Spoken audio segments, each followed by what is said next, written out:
जब मैं अमेरिका गया था तो वहां अमेरिका ने भारत को 150 से ज्यादा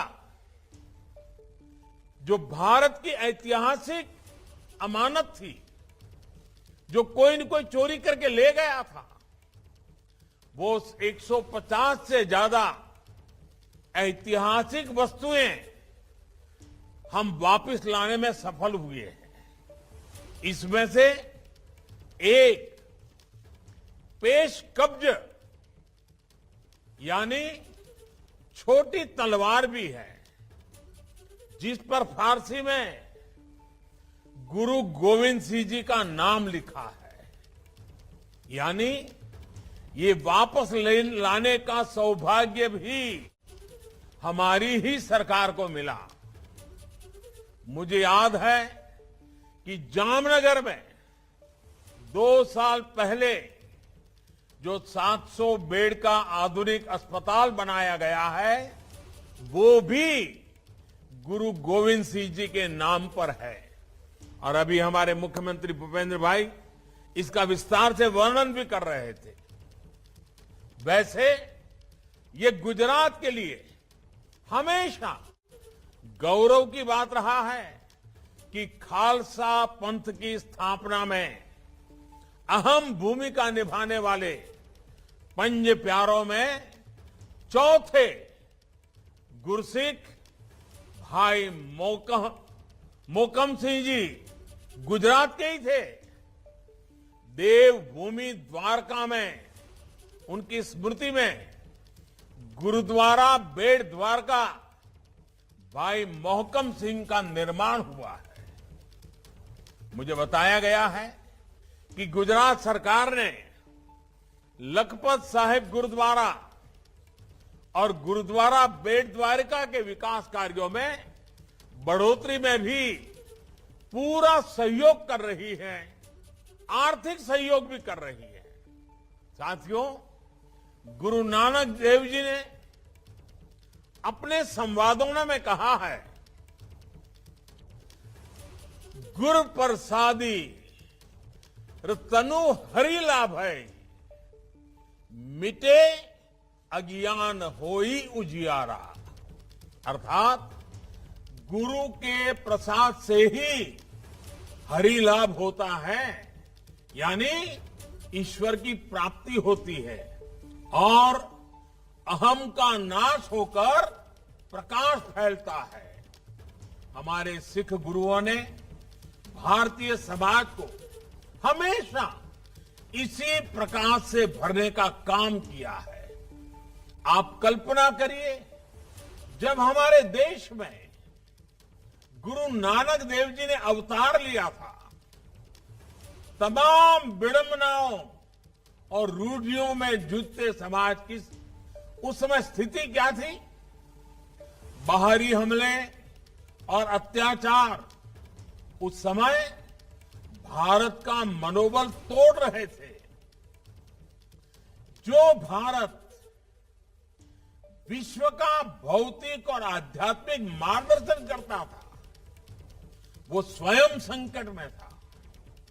जब हम इन परिस्थितियों को देखते हैं तो हम सोचते हैं कि उस कालखंड में अगर गुरु नानक देव जी ने अपना प्रकाश न फैलाया होता तो क्या होता?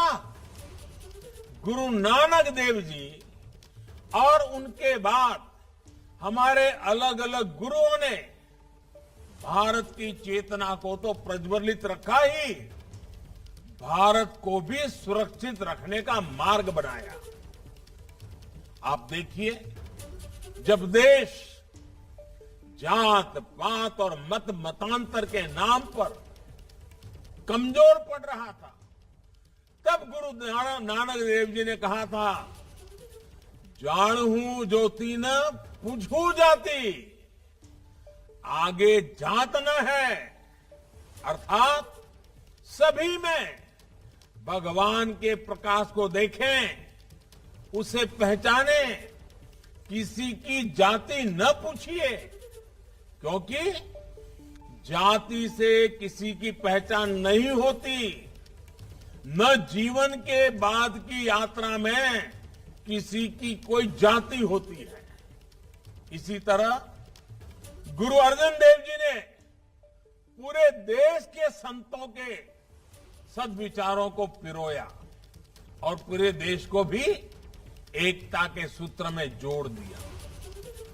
गुरु हरकिशन जी ने आस्था को भारत की पहचान के साथ जोड़ा।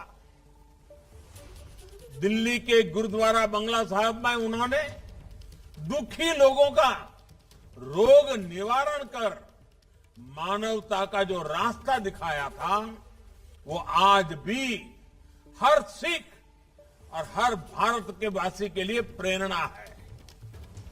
कोरोना के कठिन समय में हमारे गुरुद्वारों ने जिस तरह सेवा की जिम्मेदारी उठाई, वो गुरु साहब की कृपा और उनके आदर्शों का ही प्रतीक है। यानी एक तरह से हर गुरु ने अपने अपने समय में देश को जैसी जरूरत थी वैसा नेतृत्व दिया, हमारी पीढ़ियों का पथ प्रदर्शन किया। साथियों, हमारे गुरुओं का योगदान केवल समाज और आध्यात्म तक ही सीमित नहीं है, बल्कि हमारा राष्ट्र का चिंतन, राष्ट्र की आस्था और अखंडता अगर आज सुरक्षित है, तो उसके मूल में भी सिख गुरुओं की महान तपस्या है। गुरु नानक देव जी के समय से ही आप देखिए, जब विदेशी आक्रांता तलवार के दम पर भारत की सत्ता और संपदा को हथियाने में लगे थे, तब गुरु नानक देव जी ने कहा था, पाप की जंज लई काबुल हो धाया, चोरी मंगे दानुवे लालो। यानी पाप और जुल्म की तलवार लेकर बाबर काबुल से आया है और जोर जुल्म से भारत की हुकूमत का कन्यादान मांग रहा है। ये गुरु नानक देव जी की स्पष्टता थी, ये गुरु नानक देव जी की दृष्टि थी। उन्होंने ये भी कहा था, खुरासान खस माना कि यहां हिंदुस्तान डराया।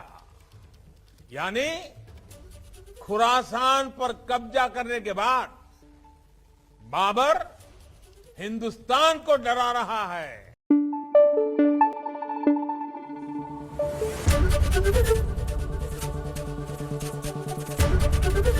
एबीपी न्यूज आपको रखे आगे।